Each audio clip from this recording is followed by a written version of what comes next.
Welcome to easy learning. आज हम psychology का 2017 का पेपर डिस्कस करते हैं। इसके 30 मार्क्स है।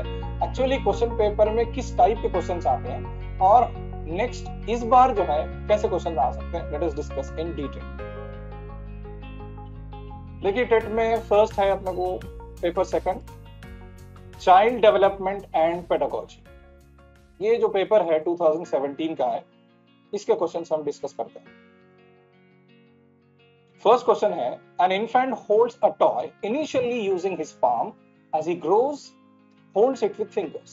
The development principle that explains this is, यानी बच्चा पहले हथेली से पकड़ रहा हाथ में, उसके बाद में फिंगर से पकड़ रहा। अब देखिए इसके ऑप्शंस क्या क्या है। First option is development is predictable. उसके बाद है डेवलपमेंट इज इंटर रिलेटेड। उसके बाद है development proceeds in cephalocaudal direction. उसके बाद है development proceeds from general to specific. अब आप देखिए पहले हैंड या पाम से फिंगर्स तक जा रहा, तो दिस आंसर इज, देखिए आप ग्रोथ जो है development proceed from general to specific हो रहा क्वेश्चन के हिसाब से। पहले हथेली थी, फिर बाद में पाम से फिंगर्स तक जा रहा, यानी जनरल टू स्पेसिफिक जा रहा। और दूसरी बात यह है जो लार्ज मसल से स्मॉलर मसल्स पे जा रहा, इस वजह से option fourth is our answer. Next question है, one of the following is not a characteristic of emotional development during adolescence. Emotional development नहीं है बढ़ रहा। जनरलाइज एक्साइटमेंट एक ऑप्शन दिया उन्हें। सेकंड है इमोशनल इंस्टेबिलिटी। थर्ड ऑप्शन है fear and anxiety. Fourth option है कंफ्यूजन एंड अनसर्टेनिटी। देखिए अब ये सारे इमोशंस जो एडोलेसेंस में है, इमोशनल इंस्टेबिलिटी है या फियर है या एंग्जाइटी है या कंफ्यूजन है या अनसर्टेनिटी है, ये सारे देखे जा सकते हैं। फर्स्ट ऑप्शन जो है वो जनरलाइज एक्साइटमेंट, ये नहीं देखा जाता, दैट्स व्हाई नॉट बोला, not a characteristic, that's why we go for first option. Third question is, a student studies hard to retain the star awarded for her best performance in the class. As she was told by the teacher that she will lose the star if her performance decreases. The reinforcement that is making the student to study hard is. अब यहाँ question ये बोल रहा कि एक student जो बहुत hard study कर रहा, अगर वो नहीं पढ़ता है, अगर वो परफॉर्मेंस थोड़ा कम हुआ तो वो स्टार चले जाएगा। ये कौन सा रीइंफोर्समेंट है? नेगेटिव रीइंफोर्समेंट है, फियर एंड एंग्जाइटी वाला है, प्राइमरी रीइंफोर्समेंट है या पनिशमेंट है?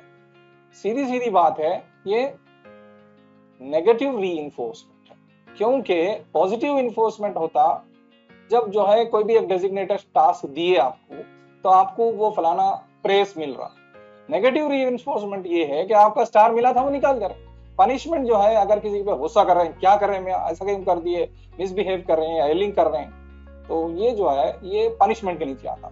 और एक्सटिंक्शन जो है, टीनेजर कम्स होम लेट, अगर कोई टीनेजर लेट आ रहा तो क्या होता, उसको जो है आप फोन यूज नहीं कर सकते, हम आपको फलाना ये चीज नहीं, दिस इज कॉल्ड एक्सटिंक्शन, आपको दूर कर दे रहे हैं इससे। सो ये चारों में से अपना ऑप्शन जो है नेगेटिव इन्फोर्समेंट राइट जा रहा है, इस वजह से हम फर्स्ट क्लिक कर। अगला क्वेश्चन है, a class 8 student help her classmate in learning English. The transfer of learning that has taken place is. Positive है, नेगेटिव है, no transfer of learning occurred, bilateral है। अब इसके लिए आपको ये चार ऑप्शन के लिए देखिए क्वेश्चन समझना है हमें। एक स्टूडेंट है जो 8th क्लास का है, एक उसकी क्लासमेट उसे इंग्लिश सीखने में मदद करे, तो ये पॉजिटिव है, नेगेटिव है, नो ट्रांसफर ऑफ लर्निंग है या बाइलैटरल है। देखिए डिस्कस करते हैं। ट्रांसफर ऑफ लर्निंग का मतलब क्या है? Use of previously acquired knowledge and skills in new learning. अगर प्रीवियसली अक्वायर्ड नॉलेज को न्यू लर्निंग में अगर आप यूज करते हैं तो इसको बोलेंगे ट्रांसफर ऑफ लर्निंग। अब यहाँ पे वैसा कुछ भी मेंशन नहीं हो रहा। इस जैसा कि अब वायलिन सीख रहे थे आप, वायलिन की वजह से फ्लूट में आया, इंग्लिश की ग्रामर सीखने से तेलुगु की ग्रामर में फायदा होगा आपको या उर्दू की ग्रामर में फायदा होगा। तो इस तरीके की लर्निंग वहां ट्रांसफर नहीं हो रहा, इस वजह से no transfer of learning occurred, आपका ऑप्शन। देखिए साइकोलॉजी में जो क्वेश्चंस आते हैं वो ट्विस्ट होके आते हैं। आपको चारों ऑप्शंस पे आपको गौर करना है कि क्यों यही आंसर है, क्यों ऐसा नहीं है। अगर ऐसा पढ़ेंगे तो फिर आप नेक्स्ट पेपर या आने वाला पेपर जो है अच्छा दे सकेंगे। खाली आंसर याद करेंगे तो नहीं होगा। One of the following is suggested by NCF 2005 with regard to, देखिए ऑप्शंस दिया हमने। NCF 2005 में क्या हुआ? Learning should take place with in the classroom only, classroom के अंदर ही होना है लर्निंग, बाहर नहीं जाके पढ़ना है। Student should be passive to acquire knowledge from the teacher, बिल्कुल पैसिव रहना, टीचर से खाली बैठे रहना, कुछ सवाल पूछना नहीं, डाउट्स नहीं पूछना। Third one, learning should be a teacher directive, teacher जैसा डायरेक्ट करे वैसे ही लर्निंग होना। फोर्थ ऑप्शन है learning should be in the wider social context. तो लाजमी तौर पे आप एनसीएफ के जो 2005 के रूल्स हैं उस हिसाब से आपके ऑप्शंस में से फोर्थ बन जाता। आपकी क्लैरिफिकेशन के लिए हम ये पूरे जो एनसीएफ के 2005 रूल्स है वो बता रहे हैं। Connecting knowledge to life outside the school, NCF बिल्कुल 2005 के हिसाब से क्या बोल रहा है, connecting knowledge to life outside the school भी रहना। आउटसाइड वाले स्कूल में भी जो नॉलेज आ रही है उसको कनेक्ट करना, आप बाहर की जो नॉलेज है उसको कनेक्ट करना आप। Ensuring that learning is shifted away from the rote method, वो रट्टा मारने वाला जो मेथड है, वो बाय हार्ट करने वाला जो मेथड है, उस मेथड से बिल्कुल शिफ्ट अवे हो रहे हैं, हम बिल्कुल दूर जा रहे हैं, ये वाला मेथड नहीं चलने वाला है। उसके बाद एनसीएफ 2005 ये भी बोल रहा है कि enriching the curriculum to provide overall development of children rather than remain text book centric. Text book की हद तक ही हम उसको महदूद करके नहीं रख रहे, आप जो है डेवलपमेंट, ओवरऑल डेवलपमेंट की तरफ करिकुलम बनाया जाए। नेक्स्ट है making exams more flexible and integrated into classroom life. देखिए एग्जाम जो है अब जो हो रहे हैं सीसी मेथड में, वो पूरे एनसीएफ 2005 के हिसाब से एग्जाम्स बहुत फ्लेक्सिबल हैं। और अगला पॉइंट है nurturing and overriding identity informed by caring concerns with in the democracy. अब यहाँ पे जो है नर्चरिंग ओवरराइडिंग आइडेंटिटी भी बना रहे हैं। तो इस पूरे रूल्स के तहत हमारी जो ऑप्शंस हैं फोर, उसमें से फोर्थ ऑप्शन इस एनसीएफ 2005 पे सूट हो रहा है, इस वजह से हम फोर्थ चॉइस पे। अगला क्वेश्चन है the physical factor that affects the development of an individual. Temperature है, फूड है और हार्मोन्स है, लाइट है। फिजिकल फैक्टर बोल रहा हूं जो डेवलपमेंट में अफेक्ट करता। तो यहाँ पे हम साइकोलॉजी की बात कर रहे हैं, इस वजह से hormones play a vital role in regulation of growth. Cognition हो सकता है, मेटाबॉलिज्म जो भी है वो सारे जो है हार्मोन्स के ऊपर ही है, इस वजह से वी गो फॉर हार्मोन। देखिए क्वेश्चन के आंसर में हम ये पॉइंट किस लिए ले रहे हैं, हम ये बिल्कुल ऐसा पढ़ना है ना कि इसका आंसर ये है तो फिर वो क्वेश्चन ट्विस्ट कर देगा तो हम नहीं पढ़ता। अगला क्वेश्चन है heterogeneity of the classroom shall be viewed by the teacher as a source of learning, hurdle for students adjustment, needs for segregation of students for classroom transaction, for burden for teacher. देखिए heterogeneity के हिसाब से heterogeneous grouping जो बनाते हम जो classroom की, students with learning disabilities, gifted students को अलग कर रहे हैं, ए बी सी डी जो बना रहे हैं, वो जो कैटेगराइज कर रहे हैं हम हेट्रोजीनियस कर रहे हैं, यानी बिल्कुल अलग अलग बात। तो इससे हो रहा ये कि उनके skills and abilities as a source of learning काम कर रहे हैं, यानी ये बच्चे से ये सीख रहे हैं हम, ये बच्चे से वो सीख रहे हैं, गिफ्टेड बच्चे वो 4 बच्चे हैं उनसे। तो heterogeneous grouping is very important.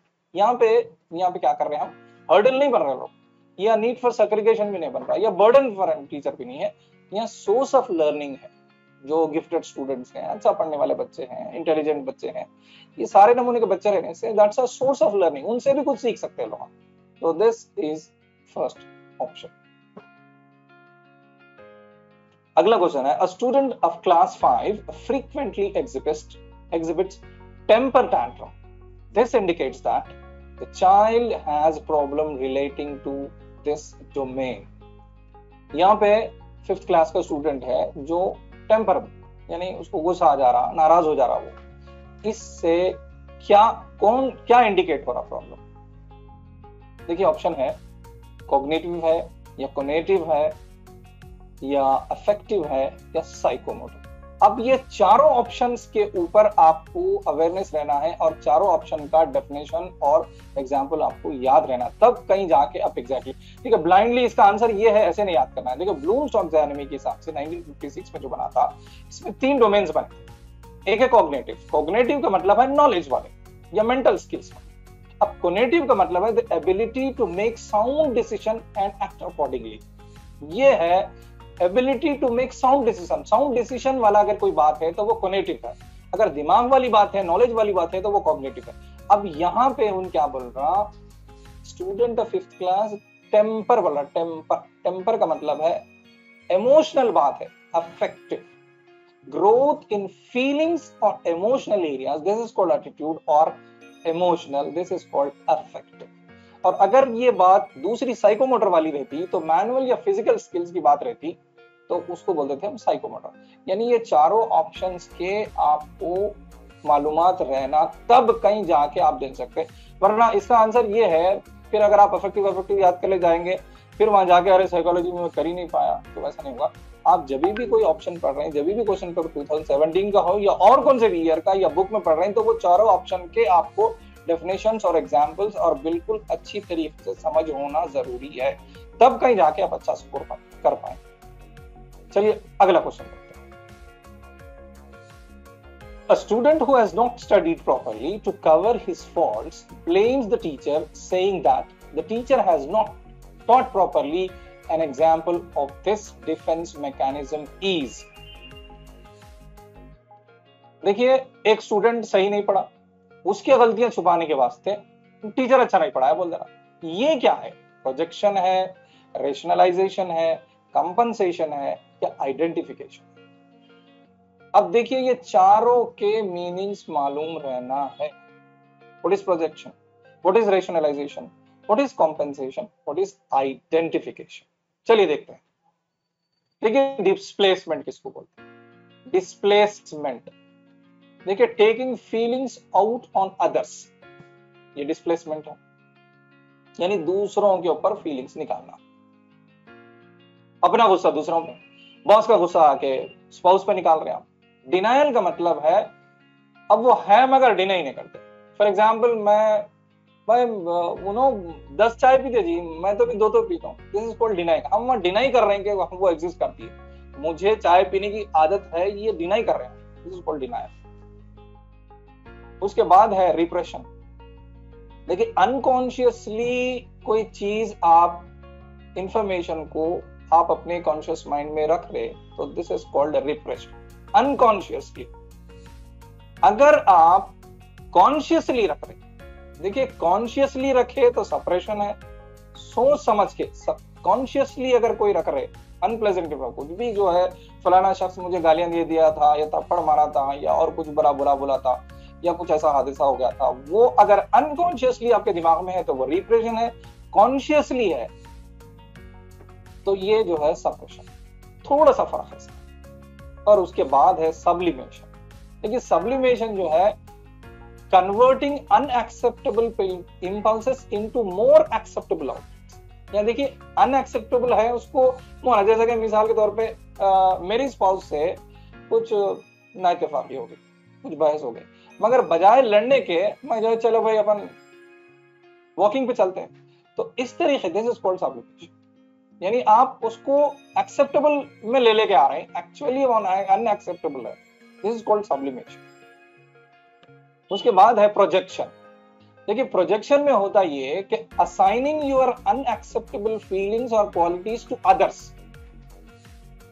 देखिए अनएक्सेप्टेबल है वो चीजें, assigning your unacceptable feelings and feelings to qualities to other. For example मैं एक पुलिस ऑफिसर, मान लीजिए मैं रोज सुबह से शाम तक गलत लोगों से उनके FIR दर्ज करते करते मेरे दिमाग में आ जा रहा। अब मैं जब मेरे बच्चे के पास जा रहा हूं तो मेरा बच्चा भी ऐसे नहीं कर रहा, क्या मैं डाउट कर रहा हूं, दिस इज कॉल्ड प्रोजेक्शन। उसके बाद है इंटेलेक्चुअलाइजेशन। इंटेलेक्चुअलाइजेशन का मतलब है मिसाल के तौर पे हमारे कोई करीबी शख्स का इंतकाल होगा।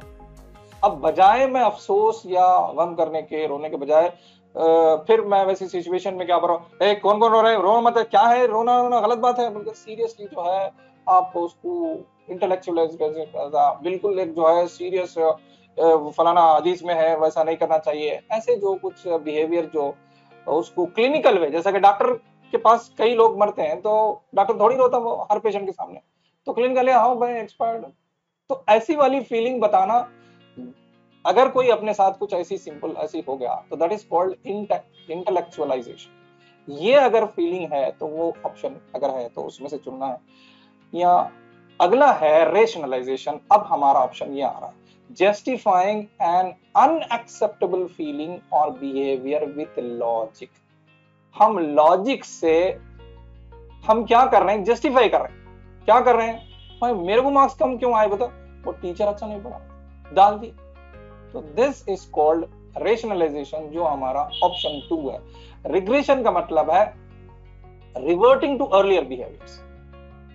देखिए अर्लियर जो बिहेवियर था, मिसाल के तौर पे अब मैं मेरी बेटी से दूर हो गया तो मैं उसको फील कर रहा हूँ, हाय मिस कर रहा हूँ, this is called reverting to earlier behaviours.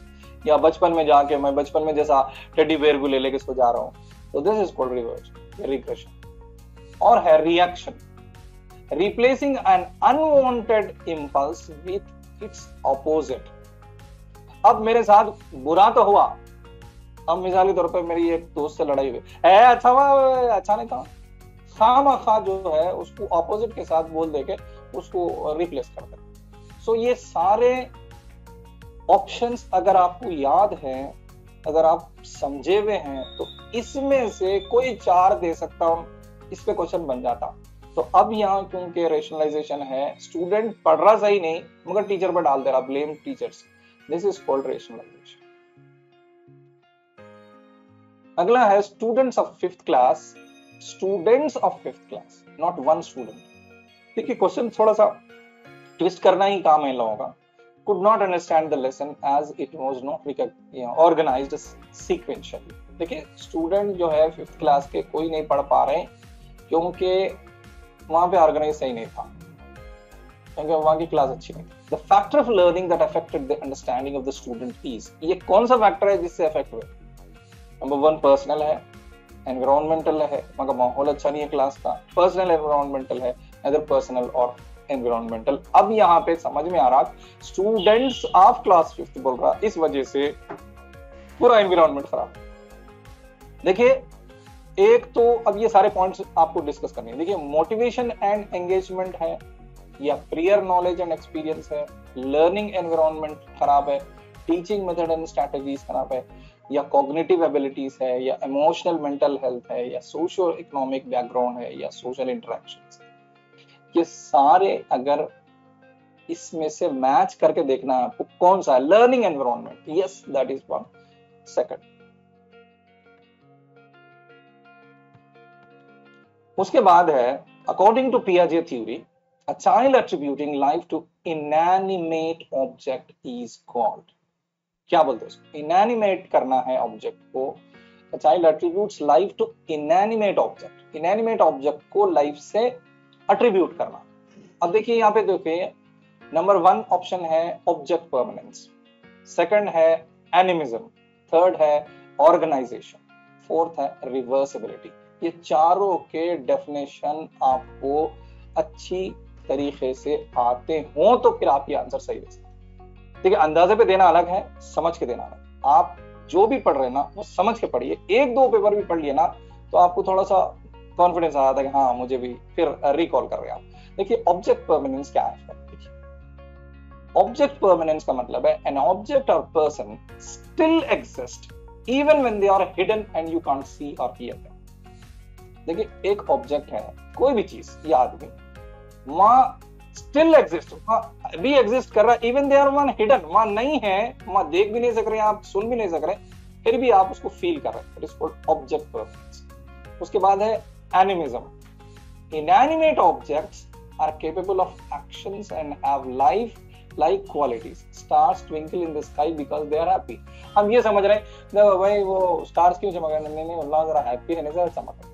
यहाँ पे आप क्या कर रहे हैं, देखिए इनएनिमेट ऑब्जेक्ट्स को एक्शंस है वैसे फील कर रहे हैं आप। अब अगला है assimilation. Children find order in the world.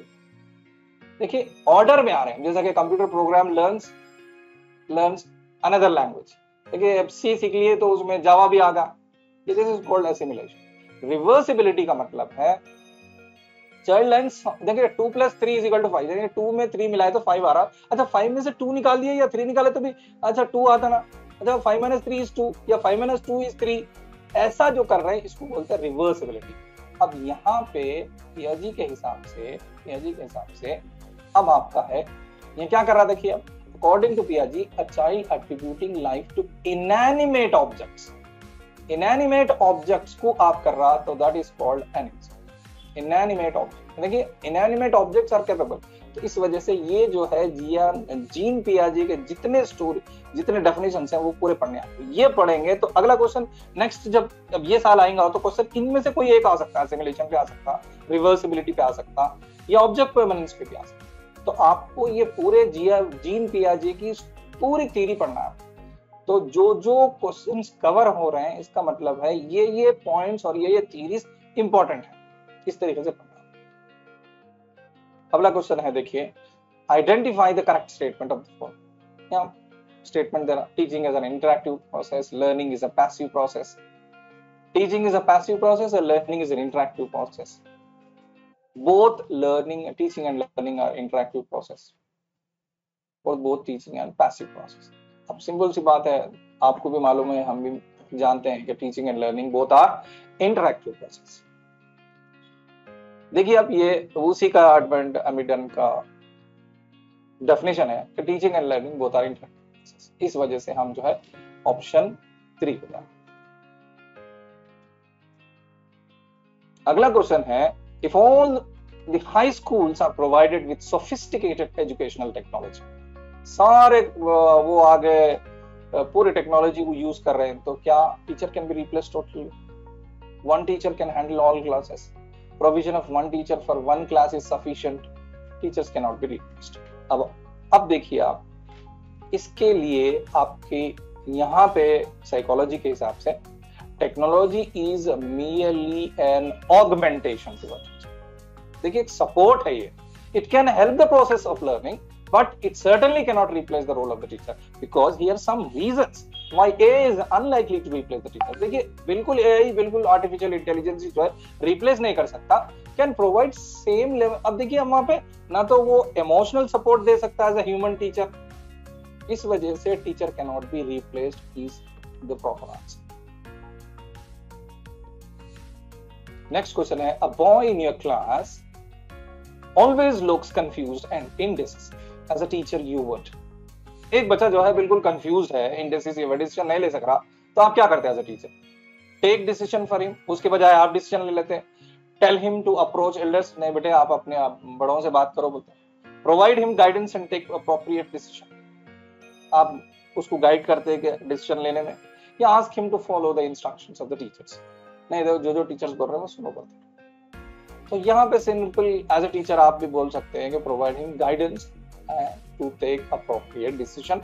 यहाँ पे रोल ऑफ द टीचर जो साइकोलॉजी बोल रही है कि प्रोवाइड मेंटरशिप है, इंस्पायरिंग लर्नर्स है, nurturing healthy curiosity in learners है, क्रिएटिंग मीनिंगफुल लर्निंग है, ये सारे रोल ऑफ द टीचर्स में से हैं। इस वजह से जो पहला वाला प्रोवाइडिंग मेंटरशिप है ये हमारा ऑप्शन है 3। उसके बाद है 15th वाला, as per the social constructivist theory of learning, ये कंस्ट्रक्टिविस्ट सोशल कंस्ट्रक्टिविस्ट की थ्योरी के हिसाब से the role of the teacher in the classroom is क्या है? डेमोन्स्ट्रेटर की है, फैसिलिटेटर का है, इंस्ट्रक्टर का है, या स्पेक्टेटर का? ये थ्योरी के हिसाब से सोशल कंस्ट्रक्टिविस्ट थ्योरी के हिसाब से 1896 से 1934 के बीच में ये जो सोवियत साइकोलॉजिस्ट था रशियन लेव विगोट्स्की, ये जो है इन क्या बोल रहा बताओ यहाँ पे इसके थ्योरी के हिसाब से हम आपको पॉइंट दे रहे हैं कि as a facilitator a social constructivist approach to teaching emphasises social interaction and positions of the teacher as a facilitator of learning rather than a disseminator। यानी बिल्कुल खाली पढ़ा देने वाला नहीं है, आपको फैसिलिटेटर बनना है इस थ्योरी के हिसाब से। So we go for facilitator. अगला क्वेश्चन है the plateau the learning curve indicates. देखिए लर्निंग कर्व्स का एक जो थ्योरी है लर्निंग कर्व्स की, वो जो ग्राफ है उसके अंदर प्लेट्यू का क्या मुकाम है? प्लेट्यू किसको बोलते हैं? लर्निंग इज कंप्लीटेड, यानी प्लेट्यू आ गया मतलब लर्निंग कंप्लीट हो गई, या लर्निंग शुरू हो गई, या increase speed in learning, increase हो गई स्पीड लर्निंग की, या टेम्पररी अरेस्ट इन लर्निंग। देखिए प्लेट्यू का मतलब है, ग्राफ अगर आप देखें तो इसमें आप temporary arrest in learning is our answer, क्योंकि यहां पे प्लेट्यू का मतलब है स्टॉप मेकिंग विजिबल, यानी प्रोग्रेस बिल्कुल एकदम से थम गया, रुक गया, तो is called plateau.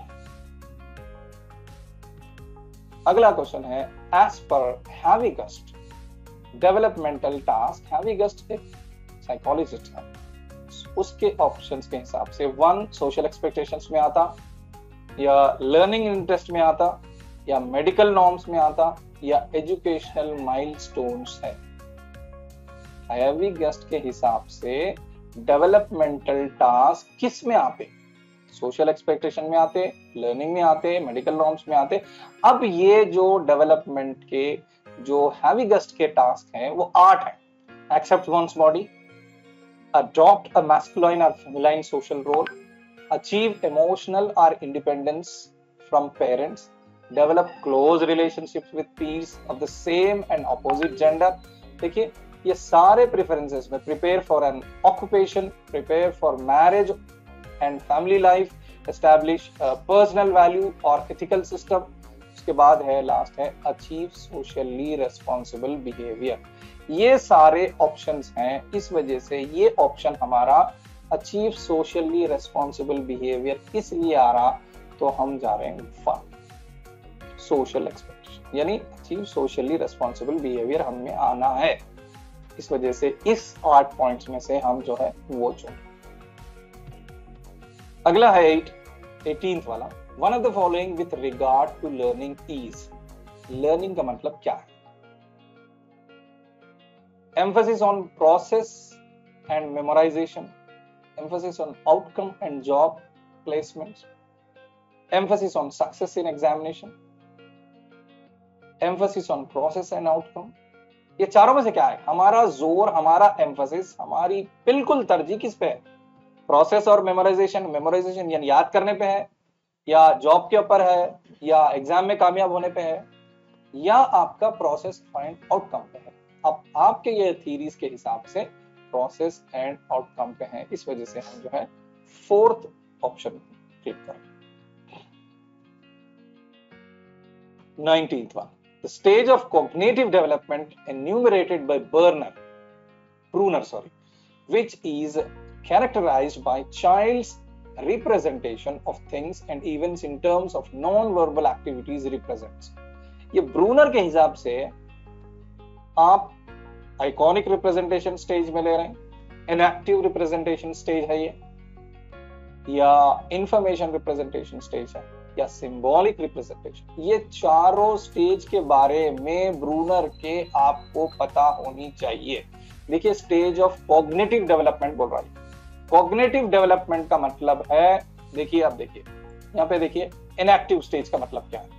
The child knows the world only through medium of actions, not through the words or images. देखिए बच्चा जो है टच करके, पकड़ के, छू के ये महसूस करता, दिस इज कॉल्ड इनएक्टिव। ये इनएक्टिव स्टेज। आइकॉनिक स्टेज में information is gained by imagery, images देख के, कॉग्निटिव प्रोसेस देख के, या कंट्रोल्ड बाय परसेप्शन। ये करता है तो आप बोलेंगे आइकॉनिक है। अगर इंफॉर्मेशन स्टेज है तो वो के जरिए, अगर सिंबॉलिक है तो फिर वर्ड्स, सिंबल्स एंड इमेजेस के जरिए आता। तो हमारे पास यहाँ पे ये जो ब्रूनर का है, child represented things and events in terms of verbal activities आ रहा, इस वर्ड्स के जरिए आ रहा। इस वजह से हम क्या चुन रहे? Option N. देखिए आप जो है यहाँ पे क्या बोल रहा बच्चा, थिंग्स, और यहाँ देखिए the stage of cognitive development by Bruner, यहाँ क्या बोल रहा है ऑप्शन में देखिए आप, non verbal activities. Non verbal का मतलब है कोई वर्ड्स वगैरह नहीं लेता, वर्ड्स वाला नहीं ले रहा, तो बिल्कुल छोटा बच्चा है, इनएक्टिव स्टेज है, वो बिल्कुल मासूम सा बच्चा है। वो जो है आप अम्मी को ऐसा टच करके या डैडी को टच करके महसूस करके होता, this is called enactive stage. So that's why we go for second option.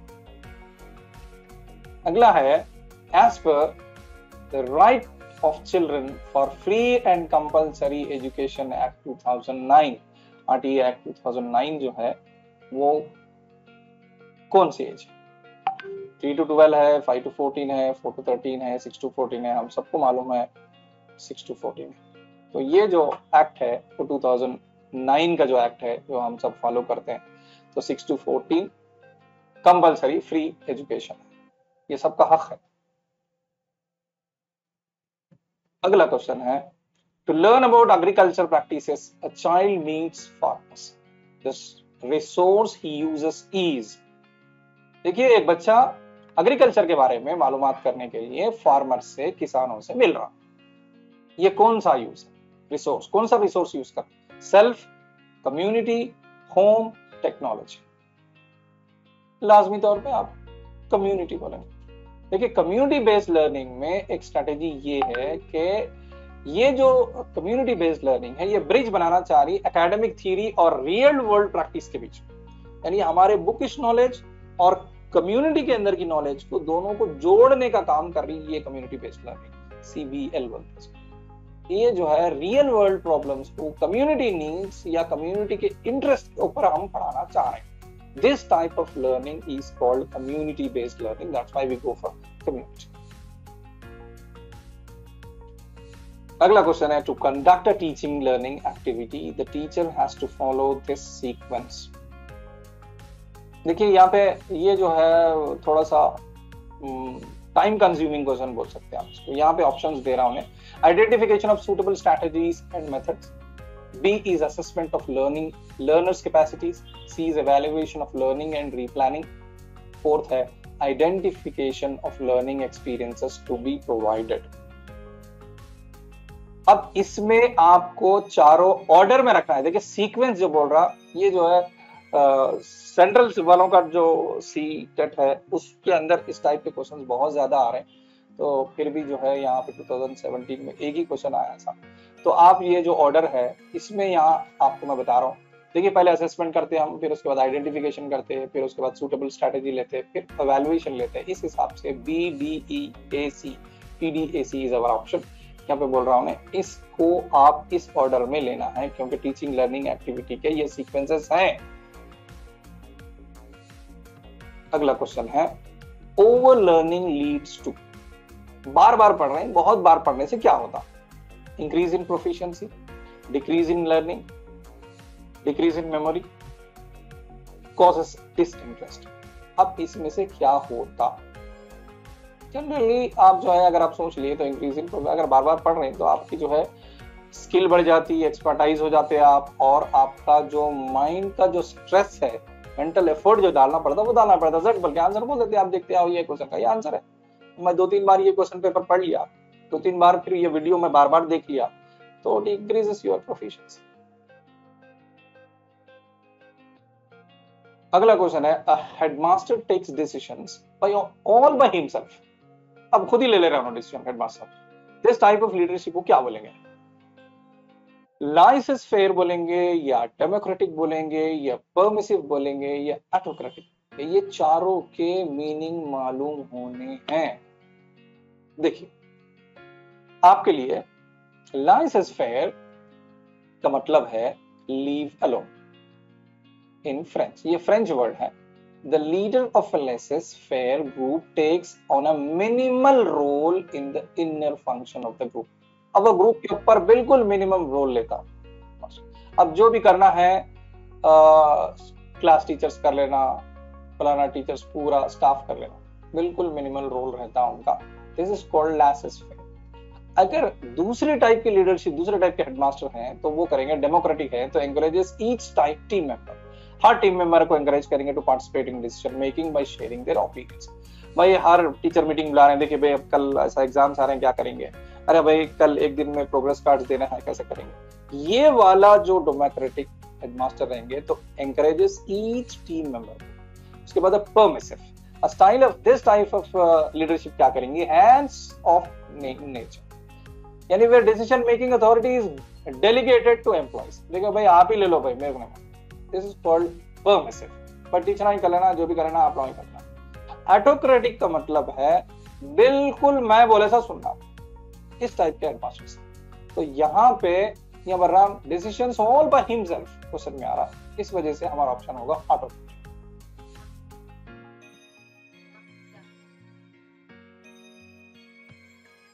अगला क्वेश्चन है, a teacher who is not well wants to take rest but also thought of attending the school as an examinations or approaching the conflict that the teacher is undergoing। देखिए भाई teacher की तबीयत अच्छी नहीं है, नहीं जाना चाहता, मगर फिर भी एग्जाम से आ रहे, एग्जाम से ना कैसा, एग्जाम करीब आ रहे, जाना भी है। अब यहाँ पे ये कौन सा कॉन्फ्लिक्ट है माइंड के अंदर जो चल रहा है, अप्रोच वाला है, अवॉइडेंस अप्रोच वाला है, अप्रोच अवॉइडेंस वाला है, या अवॉइडेंस अवॉइडेंस वाला। ये चारों सिचुएशंस को आप बिल्कुल क्लियर समझे बनाए। अगर जरा सा भी डाउट है तो फिर क्वेश्चन के आंसर में डाउट चले आप। चलो देखते हैं अप्रोच किसको बोलते हैं। देखिए दोनों भी positive, one must be chosen, एक चूजना है, एक चूज करना है। देखिए मूवी को जाएंगे या कार में, तो ये वाला अप्रोच जैसा कि अब ये रेस्ट लेना भी मैं चाह रहा हूं, एग्जाम सारे ना, पढ़ाना भी जरूरी है ना, कैसा होगा बच्चों में। तो दोनों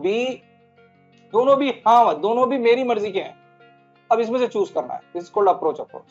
अवॉइडेंस का मतलब है ये दोनों भी मुझे पसंद नहीं है।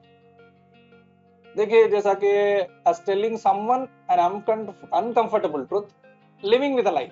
अब ये भी बोलना गलत है, वो भी बोलना है, मगर दोनों भी अवॉइडेंस वाले सिचुएशंस हैं। अप्रोच अवॉइडेंस में क्या है, कॉन्फ्लिक्ट एग्जांपल्स में इंक्लूड या बजाय investment in a new business. If someone is offered a proposition to invest in new business such as a restaurant, that person would likely to pros and cons of that। अब देखो भाई, अरे लगा तो क्या होता है मतलब यहाँ, अरे वो भी ऐसा अप्रोच भी करना चाह रहे हैं, हाँ भी है इधर, ना भी है, कर रहा तो क्या है कि नुकसान होगा। तो अब ये वाली जो सिचुएशन है, this is called approach and avoid. करूं तो क्या होता है कि नुकसान होगा, तो कैसा होगा, तो ये अप्रोच होगा। अवॉइडेंस में है यहाँ पे दोनों भी चूज नहीं, दोनों भी अनफेवरेबल हैं। एग्जाम्पल जो है देखिए, अब सर्जरी कराऊं या रेडिएशन कराऊं, अरे भाई दोनों भी खतरनाक चीज है। अब कैंसर से बढ़ना है या तो सर्जरी कराना है या तो रेडिएशन कराऊं, क्या करूं, दोनों भी अजाब है। अब ये दोनों भी जो मुश्किलात वाले हैं, दिस इज कॉल्ड अवॉइडेंस। तो ये चारों सिचुएशन में से हमारा जो अब ऑप्शन आ रहा वो अप्रोच, क्योंकि हम पढ़ाना भी चाह रहे हैं और तबीयत अच्छी नहीं है, रेस्ट भी लेना, दोनों भी सेम अप्रोच, दोनों भी मेरे फेवर के हैं, दोनों भी मैं चाह रहा हूँ। It's called approach conflict. One of the following should not be done by the teacher while teaching a lesson in the class. Teacher ये काम तो नहीं करना चाहिए। प्रीवियस नॉलेज और एक्सपीरियंस के बारे में नहीं बात करना।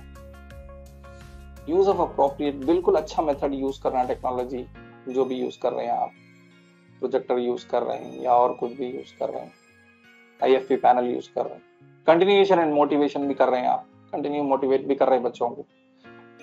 Teaching by giving more importance to the intelligent. एक इंटेलिजेंट कुछ 2-3 बच्चे हैं, एक आध बच्चा है, उसको देख रहे हो, कुछ बढ़ा रहे, दूसरों को नहीं कर रहे, कौन सा काम नहीं करना चाहिए।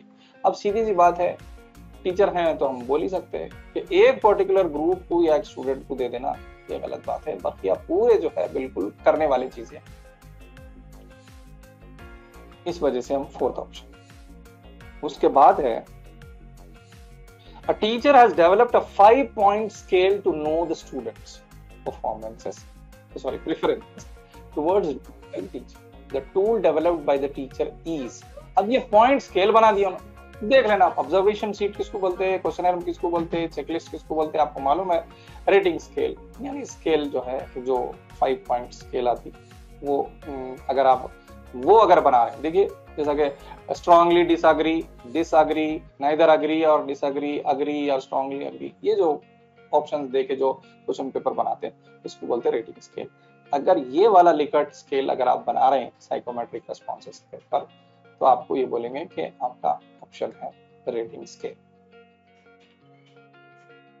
अगला क्वेश्चन है, children remember the colours of rainbow as VIBGYOR using the technique of numbering. देखिए हमारे पहले पहले वीडियोस जो फिजिक्स के आए थे उसमें भी हम जो है इलेक्ट्रिक मोटर के क्या यूजेस हैं या फलाना और एक क्या है वो पता नहीं, वो कुछ याद नहीं आ रहा मुझे, बहुत सारे वीडियोस हम जो बनाए उसको निमोनिक्स पे ही बने, यानी फर्स्ट लेटर ऑफ द, जैसा कि विबजार है violet, indigo, blue, green, yellow, orange, red. तो ये जो उस पूरे पॉइंट्स को याद रखने के लिए हम एक वर्ड बना दिए विबजार, तो इसको बोलते हैं निमोनिक्स। अगर पेड एसोसिएट लर्निंग क्या है वो भी देखते हैं। पेड एसोसिएट लर्निंग का मतलब है, देखिए पेड दे रहे हैं, जैसा कि night heaven, elephant house, flower camera, ऐसे वर्ड दे रहे हैं। एक ग्रुप, दो ग्रुप बना दिए, इधर लेफ्ट वाले ग्रुप को बोले नाइट बोलो, नाइट इनो बोलते हो ना हेवन बोलता, इनो एलिफेंट बोलते हो ना हाउस बोलते, इनो फ्लावर बोलते हो ना कैमरा बोलना। तो this is called paid associate groups. अगर ऐसा बना दिए तो अगर ऐसा वाला आप ट्रिक यूज कर रहे हैं आपके टीचिंग में तो उसको बोलेंगे पेड एसोसिएट लर्निंग। अच्छा रिहर्सल करवा रहे हैं, रिहर्सल में बार बार पढ़ा रहे हैं, आप पढ़ाते जा रहे हैं, फिर पढ़ा रहे हैं, फिर पढ़ा रहे हैं, फिर याद हो जा रहा है, ओवर एंड ओवर। तो इससे क्या होता, मेमोराइज हो जाती है। This is called rehearsal strategy. दो तीन बार आप एक बच्चे को उठा दिए, फिर और एक बच्चे आप भी बोलो बेटा, आप भी बोलो, तो इस तरीके से जब पढ़ा रहे हैं तो this is called rehearsal strategy. उसके बाद क्लस्टरिंग। देखिए क्लस्टरिंग में जो है अब हम जो है ABCD ग्रुप बना दिए, ग्रुप बना के बोले कहते कि भाई ये ग्रुप बोल रहा है, उसके बाद ये ग्रुप ये बोल रहा, तो इससे जो है इस तरीके के अगर आप क्लस्टरिंग करा के पढ़ा तो ये क्लस्टरिंग मेमोरीज, यानी एक टाइप की वर्ड्स पूरे एक क्लस्टर में डाल रहे हैं, फिर एक टाइप के जो है अलग में डाल रहे हैं, दिस इज कॉल्ड क्लस्टरिंग। तो क्लस्टर क्लस्टर के वैसा बना दे रहे हैं, दैट इज कॉल्ड क्लस्टरिंग। तो अब यहाँ पे विबजार क्योंकि निमोनिक्स में आता तो इस तरीके से फर्स्ट ऑप्शन। उसके बाद है 29th question, all other abilities being normal based on IQ level, the children who do not fall under children with special needs among the following। देखिए क्वेश्चन थोड़ा सा ट्विस्ट है, मैं बोल रहा who do not fall under CWSN। CWSN यानी जो children with special needs में नहीं आते का मतलब है नॉर्मल बच्चे। अब नॉर्मल बच्चे का रेंज क्या है देखो, अब आप दे दे रहा हूं 0 to 20, तो ये भी CW में आ रहे हैं, वो भी CW में आ रहे हैं, 90 to 110 नॉर्मल में आ रहे हैं। तो उन पूछ रहा क्या, नॉर्मल स्टूडेंट्स, मगर पूछ रहा ऐसे नहीं, थोड़ा ट्विस्ट कर दिया, who do not fall under CWSN। CWSN में कौन से नहीं आ रहे हैं, इसका मतलब है नॉर्मल स्टूडेंट्स 90 to 110। ये इंडिकेट है हमारा IQ लेवल जिसका नॉर्मल है। उसके बाद है 30th question, according to Kohlberg a child shows respect for authority and follows the rule during, किसमें, प्री कन्वेंशनल है या कन्वेंशनल लेवल है या पोस्ट कन्वेंशनल है या इंटर कन्वेंशनल। देखिए कोलबर्ग की थ्योरी है, कोलबर्ग की थ्योरी के हिसाब से स्टेज 1, स्टेज 2, स्टेज 3 और इंटर कन्वेंशनल स्टेज। इसमें ओबीडियंस एंड पनिशमेंट अगर सोच रहा, हाउ डू आई, मैं कैसा कर सकता हूं भाई, ये स्टेज 1 है।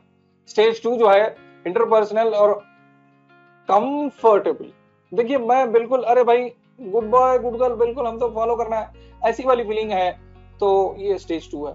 स्टेज 3 में जो है सोशल कॉन्ट्रैक्ट ओरिएंटेशन हो जाता, इज कॉल्ड स्टेज 3।